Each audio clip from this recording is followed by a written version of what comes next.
Oke, selamat bergabung kembali pada materi berikutnya. Itu adalah mengenai bab 3. Nah, tentang judulnya peran pelaku ekonomi dalam kegiatan ekonomi. Nah, saya ulang. Di sini judulnya adalah peran pelaku ekonomi di dalam kegiatan ekonomi.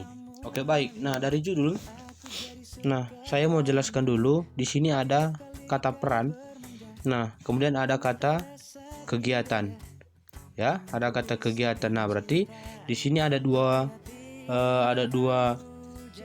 kata, ada dua kalimat yang bisa kita pecah. Yang pertama peran pelaku, kemudian dalam kegiatan ekonomi. Nah, peran berarti di sini ada nama berhubungan dengan tindakan. Bisa ya?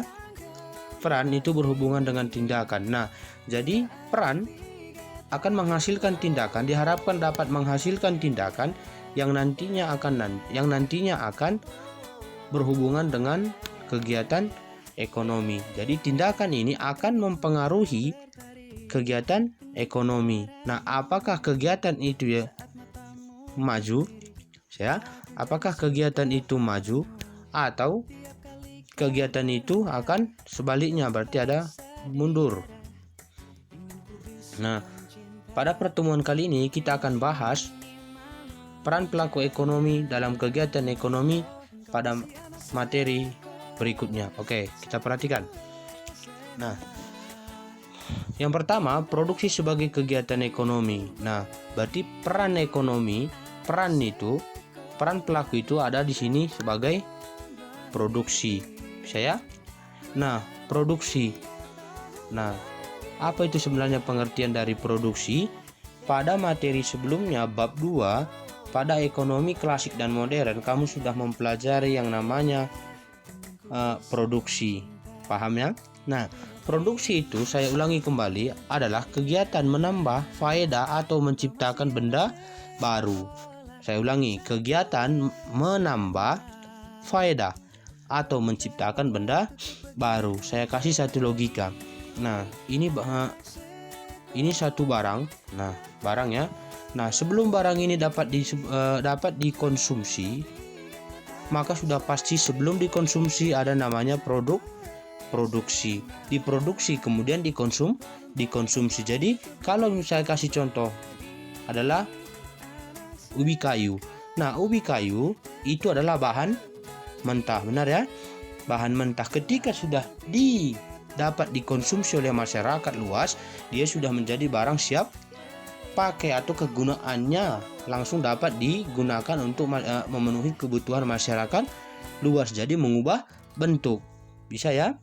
Oke, nah, kegiatan menambah faedah atau menciptakan benda baru. Nah, produksi itu mempunyai tujuan. Kenapa barang itu diproduksi? Apa alasan barang itu diproduksi? Yang pertama itu adalah tujuannya. Nih, ada di depan. Ada di layar kamu. Memenuhi kebutuhan manusia untuk mencapai kemakmuran. Paham ya? Nah, produksi mempunyai tujuan itu adalah memenuhi kebutuhan manusia untuk mencapai kemakmuran. Nah, maksudnya bagaimana itu? Kebutuhan manusia dari hari ke hari, dari waktu ke waktu itu semakin lama semakin meningkat. Paham ya? Semakin lama semakin meningkat. Tetapi alat pemuas kebutuhan itu sendiri terbatas. Contohnya, pada saat pandemi COVID-19, ya, kebutuhan untuk kartu kuota paket itu sangat tinggi. Ya, sangat tinggi. Tetapi paket internet itu sendiri terbatas di pasaran, ya. Contohnya lagi di SMA kita, tempat kamu mengecap pendidikan, kartu paket itu sekarang merupakan barang kebutuhan utama, benar ya? Kalau tidak ada paket, tidak bisa berinteraksi, kemudian tidak bisa melakukan pembelajaran jarak jauh. Nah, kartu paket yang tersedia, misalnya ya, kartu paket yang tersedia itu hanya 10.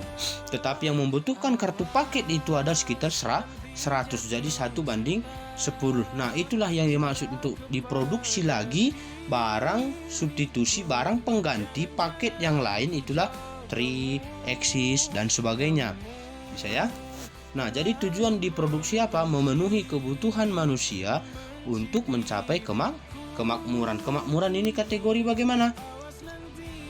Tercapainya kebutuhan manusia baik spiritual ataupun material. Nah, ini pada bab 1 kamu sudah pelajari. Oke, kita lanjut. Nah, faktor-faktor produksi yang pertama itu adalah ada nih, alam.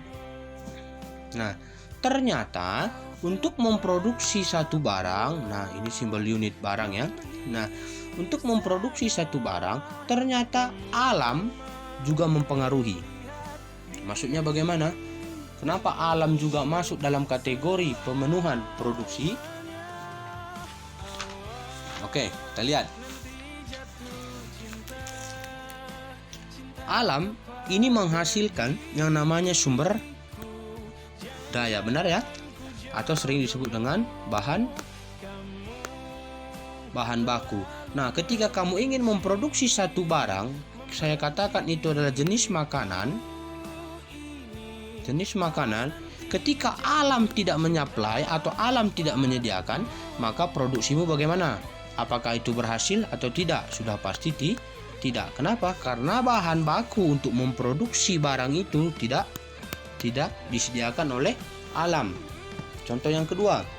Nah, ketika kamu ingin mengkonsumsi keripik singkong, ya, keripik singkong, ubi kayu sebagai bahan dasarnya atau bahan bakunya. Untuk ubi itu di daerah kita misalnya Sumatera Utara itu tidak ada sama sekali. Bagaimana? Apakah kamu mampu memproduksi ubi keripik singkong? Tentu tidak. Kenapa? Karena bahan baku yang disediakan oleh alam itu juga tidak ada.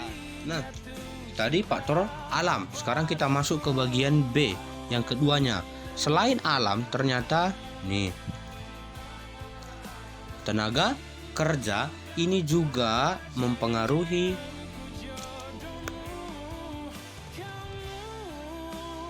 yang namanya kegiatan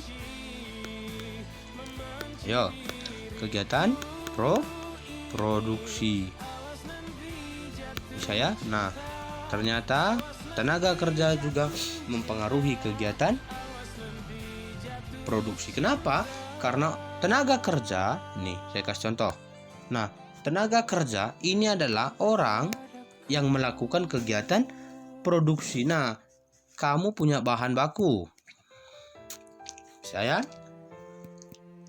kamu punya bahan baku untuk memproduksi keripik singkong atau keripik ubi ya. Oke, kemudian tidak ada tenaga kerja yang dapat mengelola yang namanya bahan baku ini, bahan baku yang telah kamu sediakan. Bagaimana? Apakah kegiatan produksimu dapat efektif? Ya, apakah kegiatan produksi dapat efektif? Tentu tidak. Kenapa? Karena tidak ada tenaga kerja yang mengelola. Paham ya? Oke. Kemudian ada katanya lagi yang ketiga itu adalah modal. Nah, ini modal ya. Yang pertama tadi ada alam. Kemudian yang kedua ada tenaga kerja. Ya, ada tenaga kerja. Nah, yang ketiga itu adalah modal. Ini ada modal. Nah, maksudnya bagaimana? Ketika kamu mempunyai yang namanya bahan baku, misal, nah kamu punya bahan baku, kamu punya tenaga kerja, tetapi untuk mengelola bahan baku yang telah tersedia membutuhkan modal. Pertanyaannya, ketika menciptakan atau membuat satu memproduksi suatu barang, pasti membutuhkan yang namanya modal ya. Paham ya? Membutuhkan modal ya. Jadi modal inilah nanti yang akan mendukung yang namanya kegiatan produksi. Jadi sudah ada 3 ya. Yang pertama alam, kemudian ada tenaga kerja, kemudian yang keempat itu adalah modal. Modal ini bisa dalam bentuk uang, bisa ya, bisa dalam bentuk uang. Nah, kemudian ada lagi yang keempat itu katanya adalah berdasarkan keahlian. Nah, oke, kita review sambil review lagi. Nah, yang pertama tadi apa faktornya? Ada alam. Yang kedua ada tenaga kerja.